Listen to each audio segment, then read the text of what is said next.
एक बार 3 दोस्त बड़े से समुंदर में एक आइलैंड ढूंढने गए थे। कुछ समय बाद उन तीनों को एक बहुत ही खूबसूरत सा आइलैंड मिल जाता है और वो तीनों दोस्त वहाँ पे रुके और अपना अपना घर बनाने लगे। उसमें से एक ने घास फूस लिया और जल्दी जल्दी अपना घर बनाकर तैयार कर दिया।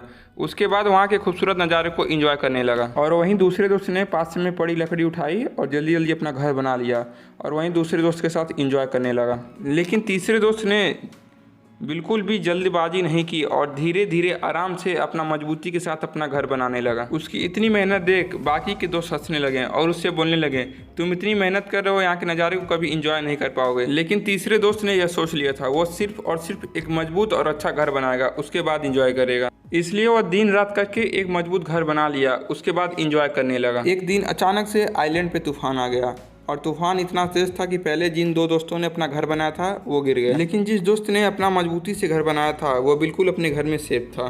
तो इस स्टोरी में आइलैंड हमारी लाइफ है और घर हमारी फाइनेंशियल कंडीशन को रिप्रेजेंट करता है और तूफान किसी भी फाइनेंशियल क्राइसिस को रिप्रेजेंट करता है जो कभी भी किसी के लाइफ में आ सकता है, जो अनफॉर्चुनेटली हमारी पूरी फाइनेंशियल कंडीशन को ख़राब कर सकता है। इसलिए सबसे ज़्यादा इम्पॉर्टेंट यह है कि आपका फोकस अपनी फाइनेंशियल कंडीशन को मजबूत बनाने होनी चाहिए ताकि किसी भी इमरजेंसी के टाइम आपको ज़्यादा फ़र्क ना पड़े।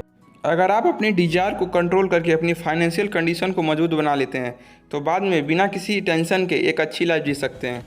ऑथर डेब रसे अपनी बुक टोटल मनी मेकओवर में कहते हैं कि अगर आप अपनी लाइफ इस तरह जीते हैं जैसे 99% लोग नहीं जीते हैं तो फ्यूचर में आप अपनी लाइफ में उन 1% लोगों की तरह जिएंगे जैसे 90% लोग जीना चाहते हैं। फाइनेंशियल कंडीशन इस बात पर नहीं निर्भर करता है कि आप कितना कमा रहे हैं, बल्कि इस बात पर निर्भर करता है कि आप कहाँ खर्च कर रहे हैं और कहाँ इन्वेस्ट कर रहे हैं। आज के वीडियो में कुछ ऐसे ही प्रैक्टिकल स्टेप बताने जा रहा हूँ कि आप अपनी मनी बिहेवियर को कैसे कंट्रोल करके फाइनेंशियली फ्री हो सकते हैं। अगर आप किसी मेढक को उबलते पानी में डालोगे तो वह तुरंत कूद कर बाहर आ जाएगा। अगर आप उसी मेढक को किसी नॉर्मल पानी में डालोगे तो वह उसमें तैरता रहेगा। अगर आप धीरे धीरे थोड़ा पानी गर्म कर देते हो तो भी मेढक बाहर नहीं आएगा, क्योंकि उसको पता ही नहीं चलेगा कि पानी धीरे धीरे गर्म हो रहा है और एक टाइम बाद उसे पता चलेगा पानी बहुत ज़्यादा गर्म हो गया है, तो वह मेढक बाहर नहीं निकल पाएगा और उसी पानी में मर जाएगा। तो इसी तरह जब आप जंक फूड खाते हैं तो आपको पता ही नहीं चलता कि आपकी बॉडी कब मोटी होती चली गई, उसका वजन बढ़ गया। जब तक आपको पता चलेगा तब तक बहुत देर हो चुकी होगी और इस कंडीशन में आपको अपना वजन घटाना एक पहाड़ जैसा लगने लगेगा। तो ये सेम कॉन्सेप्ट फाइनेंस पर भी अप्लाई होता है। आपने कई लोगों को देखा होगा कि अमीर बनने पर नहीं अमीर दिखने की कोशिश में लगे हुए हैं और जो ट्रेंड में चल रहा है उन्हें वही चाहिए, चाहे उन्हें क्रेडिट कार्ड या फिर लोन पे क्यों ना लेना पड़े। इस वजह से उन्हें लगता है उनकी फाइनेंशियल कंडीशन बहुत अच्छी है और उन्हें किसी भी तरह का कोई प्रॉब्लम नहीं है। बाद में उन्हें यह रियलाइज होता है और डेनिल में जी रहे थे, तब तक सब कुछ जा चुका होता है। इसलिए फाइनेंशियल कंडीशन को अचीव करने के लिए आपको अपनी लाइफ से डेनिल को निकालना होगा। देखो, अगर आप शुरू में लग्जरी लाइफ स्टाइल फॉलो करना चाहते हो कि आपके पास एक महंगा फ़ोन हो, आलीशान घर हो, लग्जरी गाड़ी हो, तो आपको ऐसा करने के लिए बहुत सारा लोन लेना पड़ेगा और आपकी इनकम आधी से ज़्यादा ईएमआई भरने में चली जाती है। इन केस अगर आपके साथ कोई इमरजेंसी हो जाए तो आप अपनी सिचुएशन इमेजिन भी नहीं कर सकते हो। तो इसलिए अगर आप कोई लग्जरी चीज़ अफोर्ड नहीं कर सकते हो तो उससे दूर रहने में ही आपकी भलाई है। Number 2, start your emergency fund.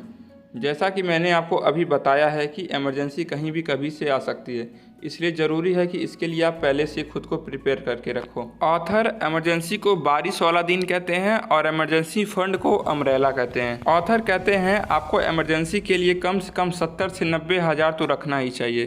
ज़रूरी नहीं है कि आप 70 से 80 हज़ार ही रखें, आप अपनी फाइनेंशियल कंडीशन के हिसाब से रख सकते हैं। बशर्त इतना होना चाहिए कि 5 से 6 महीना आपका खर्चा चल सके। बहुत लोग इमरजेंसी फंड को लेकर गलत फहमी में रहते हैं। वो मानते हैं कि स्टॉक या म्यूचुअल फंड में पैसा जमा कर रहे हैं तो वो इमरजेंसी फंड जमा कर रहे हैं, पर ऐसा नहीं। इमरजेंसी फंड वो होता है जो बिना किसी प्रॉब्लम के तुरंत आप इजीली यूज़ कर सके। पर आपको यह ध्यान देना होगा आपके यह पैसे किसी लग्जरी आइटम खरीदने में ना लग जाएं। इनको तभी यूज में लाएं जब आपको कोई इमरजेंसी हो। Number 2, depth snowball. हम जानते हैं वेल्थ बिल्ड करने के लिए हमारा इनकम सबसे बड़ा वेपन होता है। अगर आप अपने इस वेपन को यूज डेप्थ ईएमआई भरने में करेंगे तो आप कभी भी अपनी वेल्थ को नहीं बिल्ड कर पाएंगे। ऑथर कहते हैं आज के टाइम पर इंसान तभी अमीर बन सकता है अगर उसके ऊपर कोई कर्ज या लोन ना हो। अगर किसी के ऊपर लोन या कर्ज हो तो उसे कम करने या ख़त्म करने पर काम करना चाहिए। आपको सभी लोन या कर्ज की लिस्ट बनानी होगी जिसमें आपको सबसे कम वाले अमाउंट को सबसे पहले रखना होगा और सबसे हाई वाले अमाउंट को लास्ट में रखना होगा। एग्जाम्पल के लिए मान लीजिए आपने अपने रिलेटिव से 10,000 रुपये ले रखे हैं, जिसमें आप हर महीने 1,000 रुपये वापस करते हो, जिसमें से अपने फ्रेंड से 20,000 रुपये उधार ले रखे हैं, जिसे आप हर महीने 2,000 रुपये देते हो। और इन सबसे अलग आपके क्रेडिट कार्ड का बिल 1,00,000 रुपये हो गया है, जिससे आपको 5,000 रुपये मंथली देने पड़ते हैं। उसी तरह से आप अपने छोटे से बड़े लोन को लिस्ट बनाने के बाद, एनालाइज करने के बाद कोशिश करो कि आप जो भी जॉब कर रहे हो उसके साथ साथ एक साइड इनकम बना लो, जिससे आपको 5,000 रुपये महीने के मिल पाएँ, जिससे आप स्नोबॉल मेथड को चूज़ कर पाओगे। जब आपकी साइड इनकम शुरू हो जाएगी तो धीरे धीरे अपने कर्ज को चुकाते रहिए। Number 4, create a runway fund. जब आप कर्ज से पूरी तरह फ्री हो जाओ तो आपको अपने लिए एक रनवे तैयार करना है। जिस साइड इनकम का इस्तेमाल आप अपने कर्ज को चुकाने में कर रहे थे, अब उस साइड इनकम को 3 महीने सेव करते रहो, ताकि आपकी जॉब भी चली जाए तो नई जॉब मिलने तक उस पैसे का आप इस्तेमाल कर सको।